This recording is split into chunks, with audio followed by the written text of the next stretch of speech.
North America's first yearling sale for horses with turf appeal is coming to Fasig-Tipton. Selected yearlings by the nation's top turf sires. The Fasig-Tipton Turf Showcase presented by Woodbine Racetrack, September 10th in Lexington, Kentucky. Where will you be? Hi everybody, Dan Illman, Mike Beer will kick off the late pick 4 at Saratoga on Saturday with the Grade 3 Saranac Stakes. Carded is race number 9. Let's take a look at the field.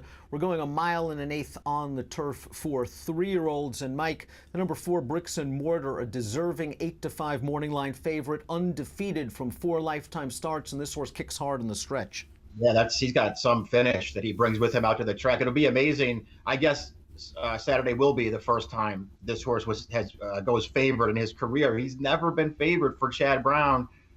Undefeated. All he does is show up there and run. And listen, I feel like he's gotten some pretty good trips along the way, in particular in the Hall of Fame last time, and I really felt like that trip worked out for him. On the other hand, he just finishes hard in his races. He's a good horse, Dan. Legitimately the horse to beat, is yet to take a backward step on the Beyer speed figure scale. The horse that ran second to him in the Hall of Fame is Yoshida, a horse brimming with potential. Perhaps he hasn't cashed in completely on that potential just yet. I thought the Hall of Fame, however, was a move in the right direction. Yeah, I'm sort of torn with this horse. I wanted to be forgiving of his Belmont Derby, where he was just sort of always on the outside, and, maybe the 1 1/4 was just a little too far for him. But still, I thought that was a disappointing performance. He bobbled at the start last time. If you want to say that he was 3 wide while Bricks and Mortar saved all the ground, all right, I guess that's fine. I was disappointed again last time, Dan. I don't know that I could go back to him in this race. Third horse coming out of the Hall of Fame is Long Shot, the number 8 Macarios, 20-1 on the morning line.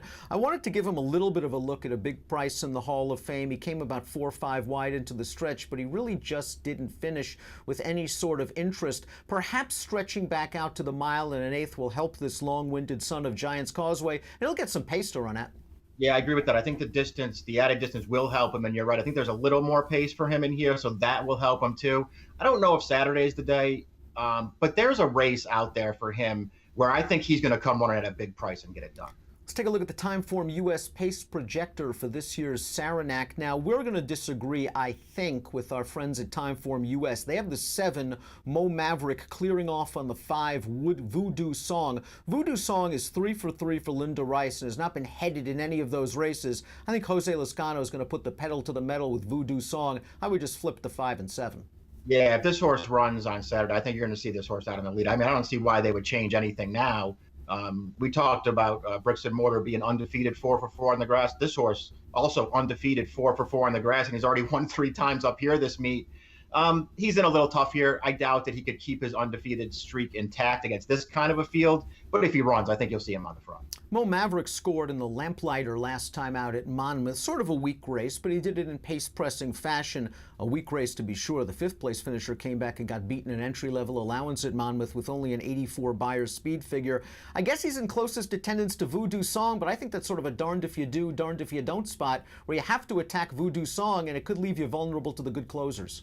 Yeah, I sort of agree with that. I liked his win last time in the Lamplighter. I mean, I liked that he attacked that pace pretty early and took it over through the second turn, and then he did stay on gamely through the stretch. He's in pretty tough here, though. Rocketry, the number 9's an up-and-comer for Jimmy Jerkins, a winner with a 94 Beyer speed figure earlier this meet at Saratoga, but that race came at 1 3/8. Do you think he needs longer than this 9-furlong distance to be most effective? Well, that would be the concern that I had with him. I actually think he's a really talented horse. And, maybe this will wind up just being a little short for him. I'm going to use him anyway, though, as one of my backups in this race because I liked his win last time. And I just liked the fact that they sort of realized, Jose Ortiz anyway, realized that he needed to get this horse on top of the pace a lot sooner than they had been doing that with him in his prior races. And he actually had that race already taken over outside the quarter pole. If he can keep himself from getting outrun early in this race and sort of get himself into contention, I think he can go with these horses, Dan. I'm going to use him. Todd Pletcher has run the number 6 Caviar Czar 5 times on the dirt. Normally, you would think that this would be a tough spot for the turf debut, but considering this guy's pedigree, maybe not so much so. The dam's a half to 2 millionaires based in Europe, the multiple Group 1 winner Duke of Marmalade, Epsom Derby winner, ruler of the world. This horse has got a big turf pedigree, good tactical speed, big connections, and perhaps best of all for those that like him, 15-1 on the morning line. Yeah, all those things are true. He's actually a pretty good horse, and the distance is no problem for him. I think he wants to go longer. We talked about this a little bit before we came on. I sort of looked at him and felt like Pletcher entered him just in case this race, came off the turf and he would have a horse in there. But maybe they'll run him on the turf, and you're right, he's got some pedigree. The well-traveled Master Plan, the number 3, third in the UAE Derby earlier this year on dirt. Turf probably going to be his preferred surface, however. Second in the Grade 3 Kent last time out behind the very talented Frostmore. And it's just like nothing behind Frostmore on that day has come back to do much. Yeah, that's very true. And he was no match for Frostmore in that race. I don't see how it gets any easier for him on Saturday. Let's talk about our top pick, however, for the Grade 3 Saranac. It is the number 1, Mr. Haverkamp. And something tells me that Mr. Haverkamp is just going to take a ton of money. Everyone I've talked to likes this horse, and he's taking a gigantic step up in class, but you had to be impressed with the way he won on turf last time out.